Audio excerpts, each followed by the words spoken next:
एक जागरूक पालक म्हणून आपल्या सर्वांची ही जिम्मेदारी असते की आपण आपल्या पाल्याला जे काही देतो ते बेस्ट दिलं पाहिजे.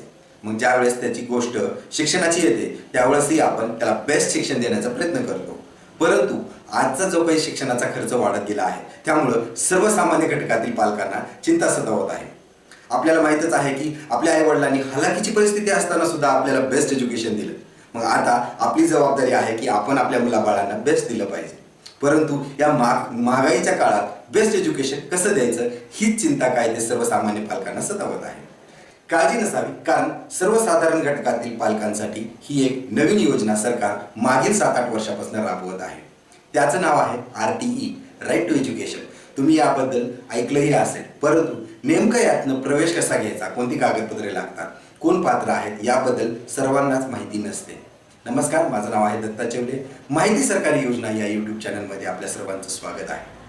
मी मागील 3 वर्षापासून RTE वरती दरवर्षी व्हिडिओज बनवत आहे. माझ्या मुलाचं RTE मार्फत 2021 मध्ये ॲडमिशन केलं. त्या अनुभवावरनं आणि जे काही ॲडमिशन फॉर्म्स मी स्वतः भरलेले आहेत बरेच पालकांचे, तर प्रत्येक टप्प्यावरती म्हणजेच ॲडमिशन्स कधी ओपन होतात, फॉर्म्स कसे भरायचे, भरलेल्या फॉर्ममध्ये त्रुटी आली तर काय करायचं, त्यानंतर पडताळणी कशी होते, त्यामध्ये लॉटरी सिस्टम्स काय आहेत, लॉटरीमधनं नंबर लागल्यानंतर काय करायला लागतो, अशा वेगवेगळ्या स्टेजवरती मी व्हिडिओज हे सविस्तर बनवत आहे. त्यामुळे माझी तुम्हा पालकांना विनंती आहे की तुम्हाला जर काही इच्छा असेल की RTE मार्फत मोफत एज्युकेशन जर तुम्हाला तुमच्या पाल्याला द्यायचं असेल तर ह्या चॅनलला सबस्क्राईब नक्की करा, जेणेकरून इथून पुढे ह्या वर्षी जर तुमचं पाल्य पात्र असेल तर वेगवेगळ्या टप्प्यामध्ये तुम्हाला कोणती गोष्टीची काळजी घेतली पाहिजे याबद्दल सविस्तर माहिती तुम्हाला एकत्र उपलब्ध होईल. चला तर सुरू करूया आजचा हा व्हिडिओ. नेमकं RTE आहे तरी काय आणि यामध्ये कोण पात्र आहे आणि कसा मिळवायचा प्रवेश. शिक्षणाचा मूलभूत अधिकार म्हणजेच राईट टू एज्युकेशन या ऍक्ट अंतर्गत केंद्र सरकारने प्रत्येक शाळेत, प्रत्येक खाजगी शाळेत 25% कोटा हा राखीव ठेवला आहे सर्वसाधारण आर्थिकदृष्ट्या दुर्बल किंवा सामाजिकदृष्ट्या दुर्बल अशा पालकांच्या पाल्यासाठी. म्हणजेच काय, जर तुम्ही सर्वसाधारण म्हणजेच ओपन कॅटेगरीमध्ये असाल आणि तुमचं जर वार्षिक उत्पन्न 1 लाखाच्या पेक्षा कमी असेल तरी तुम्ही पात्र आहात. किंवा जर तुम्ही इतर मागास किंवा SC, ST, NT या कास्टमधून बिलॉंग करत असाल तरी तुमच्यासाठी ही एक योजना पात्रता म्हणून धरली जाते. आता नेमकं आपण पाहूया की या योजनेमध्ये लाभ काय मिळतो. या योजनेमध्ये लाभ असा आहे की तुमचा पाल्याचं जर काय ॲडमिशन या योजनेमार्फत कुठल्याही तुमच्या जवळच्या शाळेत झाला असेल तर त्या शाळेची काही फीस असेल, कुणाची 50,000 असेल, 1 लाख असेल किंवा 2 लाख, तर ती फीस तुमची माफ केली जाते.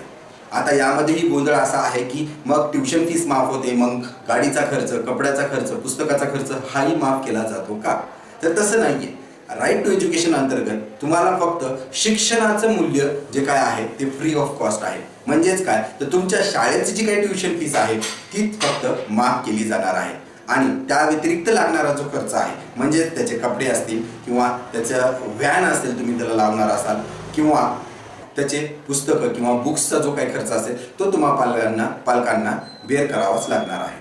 तर यामध्ये आपल्याला कळलं की फक्त ट्युशन फीस ही माफ होणार आहे, जी की 50,000 असू शकते, 1 लाख किंवा 2 लाख असू शकते, डिपेंड आहे तुमच्या शाळेवर. मग आता प्रश्न पडला असेल की माझा पाल्य, माझा मुलगा या स्कीममध्ये बसण्यासाठी पात्र आहे का.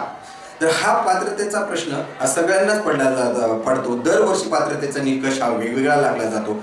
परंतु मागील 3 वर्षापासून जो पात्रतेचा निकष आहे त्यामध्ये की जर तुमचं पाल्य 6 वर्ष पूर्ण झाले असतील, तुमच्या मुलाला 6 वर्ष पूर्ण झाले असतील तर तो पात्र आहे पहिलीच्या वर्गात प्रवेश घेण्यासाठी. RTE मार्फत जो काही प्रवेश दिला जातो तो केवळ पहिलीच्या वर्गात दिला जातो. दुसरीच्या, तिसरीच्या किंवा कुठल्याही वर्गात प्रवेश न मिळता पहिलीच्या वर्गातच तुम्हाला जर ॲडमिशन घ्यायचं असेल तरच तुम्ही RTE मार्फत फॉर्म भरू शकता. मग RTE मध्ये प्रवेश घ्यायचा पहिलीच्या वर्गात वय पाहिजे 6 वर्ष. या गोंधळात न जाता तुम्हाला सरळ साधा उदाहरण देतो की जर तुमचा पाल्य किंवा मुलगा किंवा मुलगी 2018 साली जन्मला असेल आणि जर तुम्ही येणाऱ्या शैक्षणिक वर्षात म्हणजेच येणाऱ्या वर्षात 23-24 मध्ये RTE मार्फत ॲडमिशन घेऊ इच्छिता तर तुमच्या मुलाला पात्रता म्हणून घोषित केली जाईल. म्हणजे येणाऱ्या 2023-24 मध्ये मुलगा जर 2018 साली जन्मलेला असेल, मुलगी जर 2018 साली जन्मली असेल तर ती पात्र असणार आहे येणाऱ्या शैक्षणिक वर्षामध्ये RTE मार्फत ॲडमिशन घेण्यासाठी. आता आपण पाहूया की यामध्ये ॲडमिशन्सला डॉक्युमेंट्स काय लागतील, तर यामध्ये डॉक्युमेंट्सची लिस्ट अशी आहे की पाल्याचा जन्माचा दाखला हा अत्यावश्यक कागद मानला जातो. जर तुमच्या पाल्याकडे जन्माचा दाखला नसेल तर तुम्ही तो आत्ताच काढून घ्या, जेणेकरून जानेवारी फेब्रुवारीमध्ये ज्यावेळेस ती ॲडमिशन प्रक्रिया सुरू होणार आहे त्यावेळेस तुम्हाला धावपळ नको करायला. त्यानंतर दुसरा महत्त्वाचा कागद म्हणजे तुम्ही जर सर्वसाधारण म्हणजेच ओपन कॅटेगरीमधून बिलॉंग करत असाल तर तुम्हाला वडिलांचा 1 लाखापेक्षा कमी उत्पन्न असलेला तहसील मार्फत तलाट्याचा उत्पन्नाचा दाखला असणं आवश्यक आहे. जर तुम्ही ओपन कॅटेगरीत नसून इतर कुठल्याही कॅटेगरीमध्ये असाल तर तुम्हाला त्या कॅटेगरीचं पालकाचं म्हणजेच वडिलांचं कास्ट सर्टिफिकेट असणं गरजेचं आहे. ओरिजिनल असावं असं काही नाही, तुम्ही त्याचं झेरॉक्स किंवा फोटोकॉपी पण वापरू शकता. आता हे झालं तुमच्या पात्रतेच्या बाबतीत. आता दुसरी गोष्ट म्हणजे की याची ॲडमिशन प्रक्रिया कधी सुरू होते, म्हणजे आता आम्हाला फॉर्म्स कधी भरायचे. दरवर्षी फेब्रुवारी महिन्यामध्ये या ॲडमिशन प्रक्रियेला सुरुवात होते. परंतु तुम्हाला आतापासूनच गाफील राहून चालणार नाही. तुम्हाला जी काही तयारी करायची आहे ती तुम्हाला ऑक्टोबर, नोव्हेंबर, डिसेंबर, जानेवारी या 4 महिन्यातच करायची आहे. जेणेकरून तुम्ही तुमचे कागदपत्र तयार ठेवाल, तुमची पात्रता तपासून घ्याल आणि मगच तुम्ही ज्यावेळेस सुरू होईल त्यावेळेस तुम्ही ऑनलाईन ॲप्लिकेशन करायचं आहे. आता मग तुम्ही म्हणाल की मग तयारी कसली करायची, हे 2 कागदपत्र हीच तयारी का, तर यामध्ये निकष असा आहे की तुम्हाला RT मार्फत जर ॲडमिशन्स हमखास मिळवायचं आहे, म्हणजे गॅरंटेड ॲडमिशन्स जर तुम्हाला मिळवायचे असतील तर त्यासाठी कुठं पैसे द्यायची गरज नाही. त्यासाठी तुम्हाला करायचं काय की तुमच्या घरापासून जी शाळा 3 किलोमीटरच्या आत अंतरावरती आहे किंवा तुमच्या घरापासून 1 किलोमीटरच्या आत अंतरावरती जर शाळा असेल तर त्या शाळेत तुमचं लागण्याचे चान्सेस जास्त आहेत. त्यामुळं तुम्ही पाहून घ्या की तुमच्या घराच्या शेजारी तुम्ही जिथं राहता तिथनं शेजारी 1 किलोमीटर किंवा 2 किलोमीटर किंवा 3 किलोमीटरच्या अंतरावरती कोणती शाळा आहे का, आणि जर असेल आणि ती शाळा जर चांगली असेल, तुमची इच्छा असेल त्या शाळेत तुमच्या पाल्याला प्रवेश द्यायची, तर मग तुम्ही ती शाळा निवडू शकता. परंतु जर समजा तुम्ही गावात राहत असाल, खेडेगावात राहत असाल किंवा अशा तालुक्याच्या ठिकाणी राहत असाल जिथं की ती शाळा उपलब्ध नाहीये, मग अशा वेळेस तुम्हाला करायचं काय आहे की तुम्हाला घ्यायची काळजी म्हणजे शहरी भागात तुमचं स्वतःचं घर असेल किंवा नसेल तर तुम्ही जर समजा भाड्याने राहत असाल, भाडेतत्वावरती जर तुम्ही राहत असाल तर तुम्हाला काळजी ही घ्यायची आहे की तुमचा भाडे करार हा दुय्यम निबंधकामार्फत म्हणजेच काय तर रजिस्टर्ड रेंट ॲग्रीमेंट असणं गरजेचं आहे.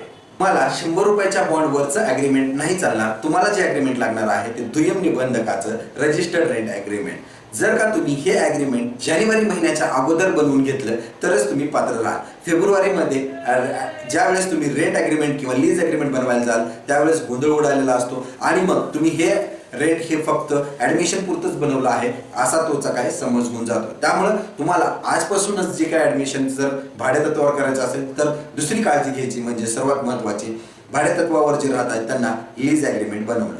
तुम्हा पालकांना जर कसलेही प्रश्न तुम्हाला RT बद्दल पडले असतील तर कमेंट बॉक्समध्ये नक्की विचारा. मागील 3 वर्षाचा प्रवास ज्यामध्ये की मी प्रत्येक पालकाच्या प्रश्नाची उत्तरं देऊन त्यांचा प्रवास सोयीचा केलेला आहे. याही वर्षी आपण एकमेकांचे प्रश्नाचे उत्तरं देऊन हा प्रवास सोयीचा करू. धन्यवाद.